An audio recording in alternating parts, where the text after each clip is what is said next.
We are joined now by Jeryl Hayes, president of the DC Abortion Fund. Welcome, Jeryl. Thank you so much for having me. So my first question for you is, can you tell us about the DC Abortion Fund? Absolutely. So the DC Abortion Fund is a local DC nonprofit organization that makes grants to pregnant people who are a little bit short on covering the full cost of their abortion procedure. So we make these grants that mostly come from our donor base.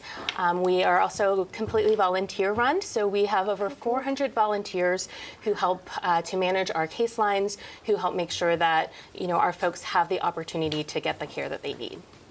Great. So what have you learned from working with your clients and your volunteers?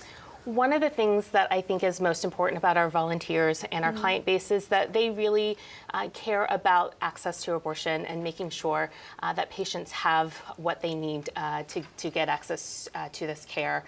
We also see that many of our patients really just are trying to make their ends meet. They just need a little bit of help, and we feel very fortunate that we are in a position to help them get them closer to their abortion care.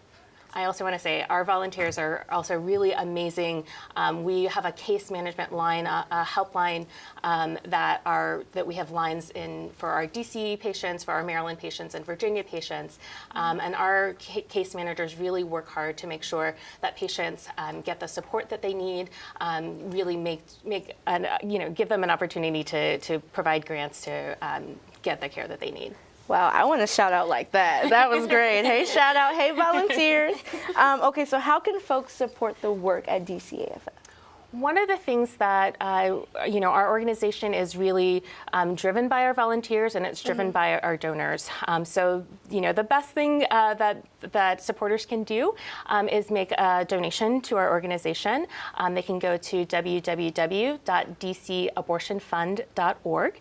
We also have a number of fundraisers coming up, including our annual peer-to-peer fundraiser, Game-a-thon, which is in part with many of the other funds across the country who are raising funds using different teams. In most cases, it's bowling, but in DC, we don't really have great bowling access, so we do Game-a-thon. And so people can make donations, they can support friends that they know who have teams, or they can create a team themselves and help to raise money that way. Wow. Jeryl, thank you for being here.